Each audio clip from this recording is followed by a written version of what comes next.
खाद्य संरक्षण, पोषण, औषधि आदि, इसको देख लेते हैं। खाद्य संरक्षण, पोषण, औषधि आदि क्या है? खाद्य संरक्षण वह प्रक्रिया जिसके द्वारा भोजन को छोटी या लंबी समयावधि के लिए खराब होने से सुरक्षा प्रदान की जाती है इसके द्वारा भोजन के रंग, स्वाद तथा पोषक तत्वों को भी यथासंभव संरक्षित रखा जाता है। खाद्य संरक्षण के सिद्धांत क्या है? यहाँ से मेंस के क्वेश्चन बहुत ज़्यादा पूछे जाते हैं खाद्य संरक्षण, पोषण, औषधि से। तो एक तो क्वेश्चन तो पक्का यहाँ से आता ही है। तो यहाँ से देख लेते हैं। इसके द्वारा भोजन के रंग, स्वाद और पोषक तत्वों की यथासंभव संरक्षित रखा जाता है। खाद्य संरक्षण के सिद्धांत क्या है? भोजन संरक्षण के 2 सिद्धांत है। पहला है सूक्ष्म जीवाणुओं को नष्ट करना, दूसरा है भोजन संरक्षण के सिद्धांत निम्नवत है। पहला है सूक्ष्म जीवाणुओं को नष्ट करना, दूसरा है सूक्ष्म जीवों की अभिक्रिया को रोकना तथा उसमें विलंब उत्पन्न करना, तीसरा है एंजाइमों की अभिक्रिया को रोकना। और फिर उसके बाद आगे देखते हैं। दूध को उबालकर उसके सूक्ष्म जीवाणुओं को नष्ट किया जाता है। कई बार केवल अल्प अवधि के लिए ताप देकर उन सूक्ष्म जीवाणुओं को नष्ट किया जाता है जो उस खाद्य पदार्थ को खराब कर सकते हैं। डिब्बा बंद करने की प्रक्रिया में डिब्बे के अंदर डाले जाने वाले भोज्य पदार्थ को उच्च तापमान में गर्म किया जाता है ताकि उसमें सूक्ष्म जीवाणु विकसित ना हो। छिला हुआ सेब छिलका युक्त सेब की तुलना में जल्दी खराब होता है।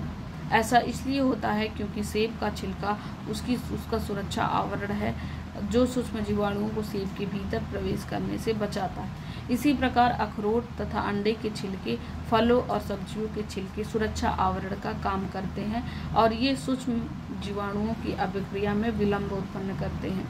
तापमान को कम करने तथा भोजन को जमाने, फ्रीजिंग के द्वारा भी सूक्ष्म जीवाणुओं की अभिक्रिया को लंबित किया जा सकता है और इससे भोजन का संरक्षण संभव हो पाता है। जमा हुआ भोजन ताजे भोजन की तुलना में अधिक समय तक खाने योग्य रह सकता है। जमा हुआ भोजन ताजे भोजन की तुलना में अधिक समय तक खाने योग्य रह सकता है।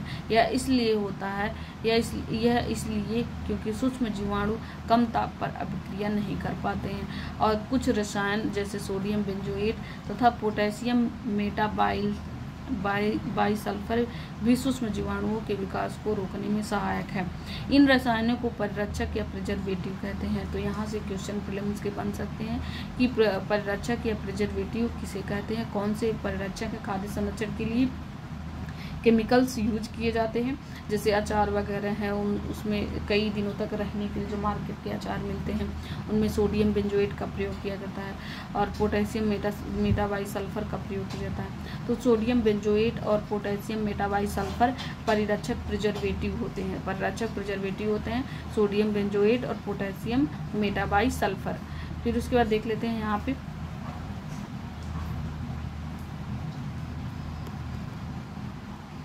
Sodium benzoate. तो यहाँ पे देखें सोडियम बेंजोएट तथा पोटेशियम मेटाबाइसल्फर भी सूक्ष्म जीवाणुओं के विकास को रोकने में सहायक होते हैं। इन रसायनों को परिरक्षक कहते हैं। एंजाइमों के कारण भी भोजन खराब होता है। ये भोजन में प्राकृतिक रूप से विद्यमान होते हैं। एक कच्चे केले को कुछ दिनों के लिए रखने पर केला पक जाएगा और पीला हो जाएगा और फिर सड़ने लगेगा। यह सब एंजाइमों के कारण होता है। यदि एंजाइम की अभिक्रिया को रोक दिया जाए तो खाद्य पदार्थ सड़ने से बच जाएगा। औषधियाँ, रासायनिक औषधियों के देख लेते हैं। खाद्य संरक्षण था, अब औषधियों को देख लेते हैं। और रासायनिक पदार्थ जिनका प्रयोग रोगों के निदान, दर्द निवारण आदि में प्रयोग किया जाता है औषधियाँ कहलाती हैं। मेडिसिन और ड्रग्स कहलाते हैं। रसायन औषध को चिकित्सा विज्ञान में उनकी क्रिया के आधार पर वर्गीकृत किया जाता है। पहला है ज्वरनाशक, एंटीपायरेटिक्स ज्वरनाशक हैं, ज्वरनाशक में प्रयोग किया जाता है। वह रासायनिक पदार्थ जिनका प्रयोग उच्च ज्वर फीवर में ताप कम करने के लिए किया जाता है ज्वरनाशक कहलाता है। उदाहरण के लिए एस्पिरिन,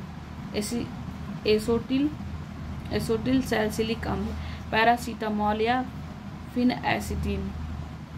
तो ज्वरनाशक का अगर कोई पूछेगा कौन सी औषधि है, मेडिसिन है या ड्रग्स है, तो मेडिसिन ज्वरनाशक के लिए, फीवर के लिए एस्पिरिन जिसका नाम है एसोटिल सैलिसिलिक अम्ल और दूसरा है पैरासीटामोल तथा फिनएसिटिन।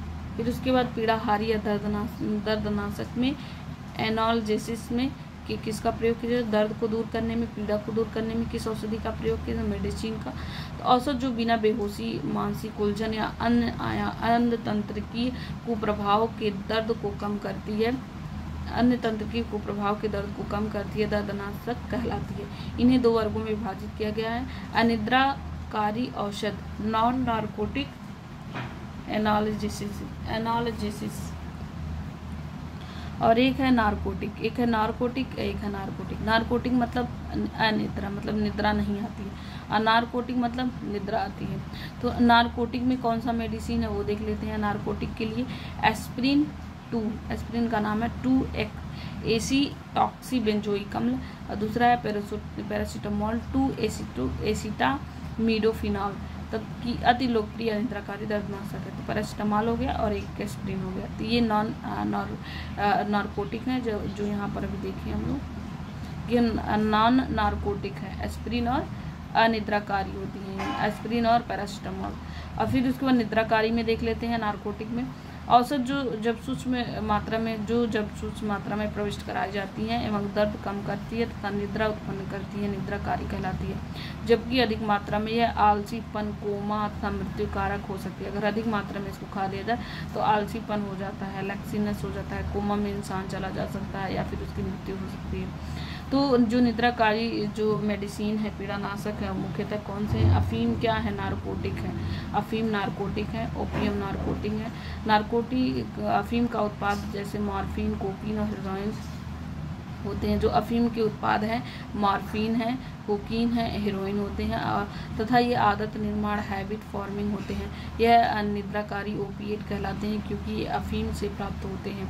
तो यहाँ पे जो अफीम से किससे प्राप्त होता है ये क्वेश्चन पूछा जाता है। अफीम किससे प्राप्त होता है? मॉर्फिन से प्राप्त होता है, कोकीन और हेरोइन होते हैं। तो यहाँ पे अफीम किससे प्राप्त होता है? इसका सही उत्तर है मॉर्फिन। मॉर्फिन को पहली बार उत्तर दी जाएगी। तो ये है मॉर्फिन। और यहाँ पे है नार्कोटिक में कौन कौन सी आएंगी? अफीम, मॉर्फिन, कोकीन, हेरोइन, ये सब नार्कोटिक में आएंगी, जो निद्रा लाती हैं या फिर जो निद्रा के लिए रहती हैं, आलसीपन के लिए रहती हैं। आधे कालीन पे आलसीपन होगा और कोमा में जा सकता है और मृत्यु भी हो सकती है। फिर उसके बाद प्रतिरोधी एंटीसेप्टिक को देख लेते हैं क्या है। एंटीसेप्टिक को देख लेते हैं कौन सा है। एंटीसेप्टिक में है और वे रसायन जो सूक्ष्म जीवों, माइक्रो ऑर्गेनिज्म को मारते हैं या उनकी वृद्धि को रोकते हैं उन्हें प्रतिरोधी कहते हैं, एंटीसेप्टिक कहते हैं। तो एंटीसेप्टिक में किस मेडिसिन का यूज किया जाता है उसे देख लेते हैं। प्रतिरोधी जीवित ऊतकों को हानि नहीं पहुंचाते हैं तथा इनका प्रयोग कटने या घाव पर किया जा सकता है। प्रतिरोधियों के सामान्य उदाहरण है मर्क्यूरोक्रोम, बोरिक अम्ल, आयोडोफॉर्म, पोटेशियम परमैंगनेट आदि। तो यहाँ पे है कि अगर एंटीसेप्टिक के लिए कौन सी मेडिसिन होगी, तो एंटीसेप्टिक के लिए मेडिसिन कौन सी होगी? मर्क्यूरोक्रोम एंटीसेप्टिक है, मर्क्यूरोक्रोम एंटीसेप्टिक है, बोरिक अम्ल एंटीसेप्टिक है, आयोडोफॉर्म एंटीसेप्टिक है, पोटेशियम परमैंगनेट एंटीसेप्टिक है। मर्क्यूरोक्रोम एंटीसेप्टिक है, बोरिक अम्ल एंटीसेप्टिक है, आयोडोफॉर्म एंटीसेप्टिक है, पोटेशियम परमैंगनेट एंटीसेप्टिक है आदि। और फिर उसके बाद देख लेते हैं विसंक्रामक क्या है। डिसइंफेक्टेंट मतलब कि जो है इन्फेक्शन नहीं होता है जिससे, वही है डिसइंफेक्टेंट। वे रसायन जो जीवाणुओं या सूक्ष्म जीवों को शीघ्रता से नष्ट कर देते हैं विसंक्रामक कहलाते हैं। इनका प्रयोग उपकरणों, बर्तनों, फर्श, सैनिटरी फिटिंग आदि के विसंक्रमण में किया जाता है। मतलब कि जहाँ से संक्रामक रोगों फैलने के चांसेस कम हो, जैसे कि अभी यहाँ देखते हैं फिनाल फर्श पे लगाए जाते हैं वही। यह जीवित ऊतकों के लिए हानिप्रद होते हैं तथा त्वचा पर प्रयुक्त नहीं किए जाते हैं। उदाहरण के लिए जैसे हम फर्श को साफ करने के लिए फिनाल का उपयोग करते हैं, मेथिल फिनाल का, हाइड्रोजन पेरोक्साइड का यूज करते हैं। तो ये है कि जो संक्रामक जीवाणु हैं उनको जो है सूक्ष्म जीव हैं उन्हें दूर किया जाता है, उन्हें हटा दिया जाता है। जैसे फिनाल का प्रयोग फर्श साफ करने में किया जाता है। तो ये विसंक्रामक है, डिसइंफेक्टेंट है। यहाँ इससे जो है इन्फेक्शन फैलता नहीं है, मतलब कि जो सूक्ष्म जीवाणु हैं उनका इन्फेक्शन नहीं फैलता है। तो ये है फिनाल डिसइंफेक्टेंट है और मेथिल डिसइंफेक्टेंट है और हाइड्रोजन पेरोक्साइड डिसइंफेक्टेंट है, क्लोरीन डिसइंफेक्टेंट है जो पानी में डाला जाता है कि पानी में डाला जाता है क्लोरीन को उसको साफ करने के लिए। तो ये है डिसइंफेक्टेंट है। ब्लीचिंग पाउडर जो आसपास वो जो कुएं वगैरह को साफ करने के लिए या फिर कुएँ वगैरह में डालने उलने के लिए ये ब्लीचिंग पाउडर होता है, जो ये भी डिसइंफेक्टेंट होता है ब्लीचिंग पाउडर। सल्फर डाइऑक्साइड भी ब्लीचिंग, ये भी डिसइंफेक्टेंट होता है, सल्फर डाइऑक्साइड डिसइंफेक्टेंट होता है। और फिर उसके बाद है ट्रैंक्विलाइजर को देख लेते हैं, प्रशांतक ट्रैंक्विलाइजर को देख लेते हैं। क्या वे रसायन जिनका प्रयोग मानसिक तनाव कम करने और साथ दूर करने में किया जाता है प्रशांतक कहलाते हैं। और फिर उसके बाद ऐसे ये पूछता है कि जैसे इसमें एग्जाम्पल पूछ लेगा एंटीसेप्टिक कौन सा है, और इसमें पूछ लेगा डिसइंफेक्टेंट कौन सा है, इसमें पूछ लेगा ट्रैंक्विलाइजर कौन सा है। तो ट्रैंक्विलाइजर को भी देख लेते हैं कौन सा है। ये औषधियाँ तंत्रिका तंत्र पर कार्य करते हैं। तो यहाँ पे ये क्वेश्चन पूछता है कि जो ट्रैंक्विलाइजर या प्रशांतक होते हैं वो किस चीज़ से रिलेटेड होते हैं। तो ये तंत्रिका तंत्र, केंद्रीय तंत्रिका तंत्र से रिलेटेड होते हैं, मानसिक तनाव को ये कम करते हैं तथा उन मरीजों को दिए जाते हैं जिनमें अति तनाव, हाइपरटेंशन, अवसादित या हिंसक गुण होते हैं। रेजरपाइन होता है एक प्रबल प्रशांतक है जिसे राउवोल्फिया सर्पेंटाइन पौधे से पृथक किया जाता है। बारबीट्यूरिक अम्ल तथा इसकी उत्पन्न जैसे ल्यूमिनल, सेकोनल आदि अन्य प्रशांतक औषध है। तो यहाँ पे क्वेश्चन पूछा जाता है कि जो प्रशांतक है ट्रैंक्विलाइजर है वो किस चीज़ से रिलेटेड है। तो केंद्रीय तंत्रिका तंत्र से रिलेटेड है और ये मानसिक तनाव को कम करते हैं, अवसाद को दूर करते हैं। और प्रशांतक और ट्रैंक्विलाइजर की एग्जाम्पल है तो यहाँ पे रेजरपाइन एक ट्रैंक्विलाइजर है, प्रशांतक है। और राउवोल्फिया सर्पेंटाइना नामक एक पौधा होता है, उन्हीं से रेजरपाइन को प्राप्त किया जाता है। तो राउवोल्फिया सर्पेंटाइना एक पौधा होता है, उन्हीं पौधे से रेजरपाइन पाया जाता है। ये रेजरपाइन जो है ट्रैंक्विलाइजर और प्रशांतक का काम करता है। और ट्रैंक्विलाइजर का एक अन्य उदाहरण भी है बारबीट्यूरिक अम्ल, और बारबीट्यूरिक अम्ल भी एक ट्रैंक्विलाइजर है। बारबीट्यूरिक अम्ल भी एक ट्रैंक्विलाइजर है और न्यूमिनल ट्रैंक्विलाइजर है, सेकोनल ट्रैंक्विलाइजर है। और यहाँ पे तो 1 2 3 4 एग्जाम्पल है ट्रैंक्विलाइजर के। तो यहाँ से क्वेश्चन आते हैं कि कौन से ट्रैंक्विलाइजर हैं कौन से नहीं हैं। तो आप इसको अच्छे से क्लियर किए रहेंगे तो आपके क्वेश्चंस के आंसर आपके गलत नहीं होंगे। तो यहाँ पे देख लेते हैं कि जो ट्रैंक्विलाइजर है वो रेजरपाइन कभी कभी पूछ लेता है किस पौधे से बनता है रेजरपाइन, ट्रैंक्विलाइजर किस पौधे से बनता है। तो राउवोल्फिया सर्पेंटाइना पौधे से बनता है, राउवोल्फिया सर्पेंटाइना पौधे से रेजरपाइन बनता है। और फिर उसके बाद बारबीट्यूरिक अम्ल से बनता है ट्रैंक्विलाइजर, बारबीट्यूरिक अम्ल से बनता है बारबीट्यूरिक अम्ल एक ट्रैंक्विलाइजर है। ल्यूमिनल भी ट्रैंक्विलाइजर है, सेकोनल एक ट्रैंक्विलाइजर है, आदि अन्य प्रशांतक औषध हैं, मतलब मेडिसिन है। फिर उसके बाद है प्रतिजैविक एंटीबायोटिक्स को देख लेते हैं कौन सी। तो ये क्वेश्चन पूछा जाता है कौन सी प्रतिजैविक है या फिर एंटीबायोटिक है। प्रतिजैविक वे रासायनिक पदार्थ होते हैं जो जीवित कोशिकाओं से प्राप्त या निर्मित होते हैं तथा सूक्ष्म जीवों की जीवन प्रक्रियाओं को बाधित करते हैं, उन्हें नष्ट करते हैं। तो ये है कि जो प्रतिजैविक एंटीबायोटिक्स होते हैं उनका क्या काम है। पहली बार तो ये रासायनिक पदार्थ होते हैं, जो प्रतिजैविक एंटीबायोटिक होते हैं ये रासायनिक पदार्थ होते हैं। ये सूक्ष्म जीवों की जीवन प्रक्रिया को बाधित करते हैं, उन्हें नष्ट करते हैं।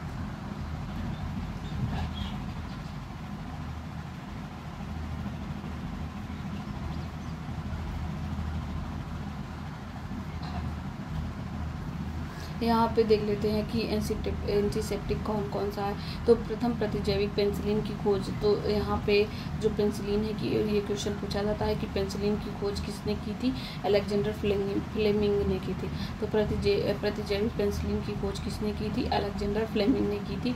वर्ष 1929 में कवक पेनिसिलियम नोटेटम से की थी। तो यहाँ ये पूछा जाता है कि पेनिसिलिन की खोज किसने की थी, अलेक्जेंडर फ्लेमिंग ने की थी। और किस कवक से की थी, पेनिसिलियम नोटेटम नामक कवक से की थी। कवक से पेनिसिलिन की खोज की, पेनिसिलियम नोटेटम नामक कवक से पेनिसिलिन की खोज अलेक्जेंडर फ्लेमिंग ने की थी। सल्फर ड्रग्स को देख लेते हैं, ये क्या है। और औषधों का वह समूह जो कि सल्फेनिमाइड से उत्पन्न होते हैं, सल्फर ड्रग्स कहलाते हैं। तो सल्फर ड्रग्स क्या होते हैं, जो सल्फेनिमाइड से उत्पन्न होते हैं। जो सल्फेनिमाइड मेडिसिन से उत्पन्न होते हैं, सल्फेनिमाइड से उत्पन्न जो मेडिसिन होते हैं उन्हें सल्फर ड्रग्स कहते हैं। फिर उसके बाद सल्फाडाइजिन किसे कहते हैं, ये सबसे अधिक प्रयोग की जाने वाली सल्फर ड्रग्स है। ये लगभग सभी प्रकार के कॉक्सस संक्रमणों में प्रभावकारी है। इसका प्रयोग पेचिश, मूत्र व श्वसन संक्रमण के उपचार हेतु किया जाता है। तो ये क्वेश्चन पूछा जाता है कि कॉक्सस संक्रमणों में प्रभावकारी कौन है, कॉक्सस संक्रमणों में प्रभावकारी कौन है। तो इसका सही उत्तर है सल्फाडाइजिन। और जो सल्फाडाइजिन है वो किस चीज़ के लिए होता है, ये पेचिस होता है, पेचिस की दिक्कत होती है, मूत्र या श्वसन संक्रमण होते हैं, तो इन सब के उपचार के लिए सल्फाडाइजिन का प्रयोग किया जाता है। और फिर उसके बाद देख लेते हैं एनेस्थेटिक, बेहोशी कारक है। एनेस्थेटिक की बेहोशी कारक से संबंधित जो मेडिसिन हैं वो भी पूछ लिए जाते हैं, वे एग्जाम में पूछ लिए जाते हैं। वे पौधे जो सभी प्रकार की कोशिकाओं, मुख्यतः तंत्रिका तंत्र, नर्वस सिस्टम के जैव कार्यों के प्रति अवचेतना, इनसेंसिबिलिटी उत्पन्न करते हैं। इन जो हमारी केंद्रीय तंत्रिका तंत्र उनको इनसेंसिबल कर देते हैं, ये उत्पन्न करते हैं, वे बेहोशी कारक कहलाते हैं। बेहोशी कारकों का प्रभाव उत्क्रमणीय रिवर्सिबल होता है, अर्थात प्रभावित अंग बेहोशी कारक की सांद्रता के कम हो जाने पर शीघ्र ही सामान्य अवस्था में आ जाते हैं। तो जैसे कि होता है कि कुछ भी जैसे दांत वगैरह दर्द होता है, तो फिर दांत का जो डॉक्टर होता है वो दांत का इलाज करने के लिए वहाँ एक इंजेक्शन लगाता है, तो जिससे दांत में दर्द नहीं होगा। फिर और बहुत सारी चीज़ों में क्या होता है, जैसे ऑपरेशन वगैरह में भी ऐसे ये सब मेडिसिन दिए जाते हैं, इनेस्थेटिक मेडिसिन, जिससे आसानी से ऑपरेशन किया जा सके। जिस पार्ट में करना है, जैसे हाथ पैर जहाँ भी करना हो, तो वहाँ पे ये एनेस्थेटिक बेहोशी कारक जो इंजेक्शन लगा दिए जाते हैं या फिर दवाएं दे दी जाती हैं, जिससे वो जो बॉडी का वो पार्ट जो है बिल्कुल शून्य सा हो जाता है, यानी कि वो बेहोश हो जाता है, वो पार्ट बेहोश हो जाता है, और उसका जो केंद्रीय नर्वस सिस्टम है वो इनसेंसिबल हो जाता है, जिससे फिर आसानी से ऑपरेशन किया जा सकता है, आसानी से ऑपरेशन डॉक्टर करते हैं। फिर यहाँ पे देख लेते हैं, तो ये था, उसे एनेस्थेटिक कहते हैं। तो इसमें एनेस्थेटिक क्या होता है, बेहोशी कारक क्या होता है, तो ये हो गया। फिर इसके बाद देख लेते हैं फूड प्रिजर्वेटिव को देख लेते हैं, खाद्य परिरक्षक को देख लेते हैं। ये वे रासायनिक पदार्थ होते हैं जिनका प्रयोग भोजन की रक्षा, जीवाणुओं, यीस्ट तथा कवक करने में किया जाता है। कुछ प्रमुख खाद्य परिरक्षक, तो यहाँ से क्वेश्चन पूछा जाता है कि फूड प्रिजर्वेटिव कौन कौन से हैं, तो इसका सही उत्तर 1, 2, 3, 4, इसका एग्जाम्पल बहुत इंपॉर्टेंट है।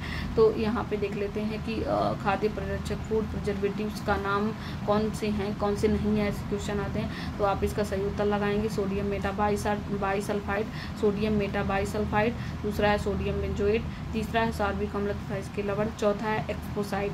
तो sodium metabisulphite Na2H2O5, sodium metabisulphite Na2H2O5, sodium benzoate, सार्विक अम्ल तथा इसके लवण, सार्विक अम्ल तथा इसके लवण, फिर एक्सपोसाइड। फिर इसके बारे में थोड़ा देख लेते हैं। सोडियम मेटाबाइसल्फाइड Na2H2O5, इसका प्रयोग जैस, सॉस, अचारों के परीक्षण में किया जाता है। तो अचारों के परीक्षण सोडियम मेटाबाइसल्फाइड में किया जाता है। और फिर सोडियम बेंजोएट यह सर्वाधिक प्रयुक्त परिरक्षक है, जिसका प्रयोग मृदु पेय, सॉफ्ट ड्रिंक तथा अम्लीय भोजन अचार में किया जाता है। और सार्विक अम्ल तथा इसके लवण, sorbic acid and it's salt, sodium तथा पोटेशियम सॉल्फेट का अत्यधिक प्रयोग कुछ भोज्य पदार्थों में यीस्ट और फफूंदी की वृद्धि को रोकने के लिए किया जाता है, जैसे चीज में, पका खाना में, अचार और कुछ मांस एवं मछली उत्पाद में किया जाता है। इसका एक्सपोसाइड है एथिलीन, प्रोपिलीन। एक्सपोसाइड कम नमी युक्त खाद्य पदार्थों के लिए बहुत बढ़िया परिरक्षक है तथा शुष्क फल, मसालों आदि के परिरक्षण में काम आते हैं। तो यह है एक्सपोसाइड क्या है, एथिलीन तथा प्रोपिलीन। एक्सपोसाइड कम नमी युक्त खाद्य पदार्थों के लिए बहुत बढ़िया परिरक्षक होता है और शुष्क फल और मसालों के परिरक्षण में काम आते हैं। तो यहाँ पे हम फूड प्रिजर्वेटिव बहुत इंपॉर्टेंट है, यहाँ से क्वेश्चन आते हैं कि कौन से फूड प्रिजर्वेटिव हैं, कौन से नहीं हैं। तो जो कौन से हैं, इसका सही उत्तर है sodium metabisulphite Na2H2O5, sodium metabisulphite Na2H2O5, और सोडियम बेंजोएट है, सॉर्बिक अम्ल तथा इसके लवण है, सॉर्बिक एसिड एंड सॉल्ट है, और उसके बाद है एक्सपोसाइड है। तो 1, 2, 3, 4 हैं, ये जो है फूड प्रिजर्वेटिव है। फिर उसके बाद हम नेक्स्ट चैप्टर देखते हैं।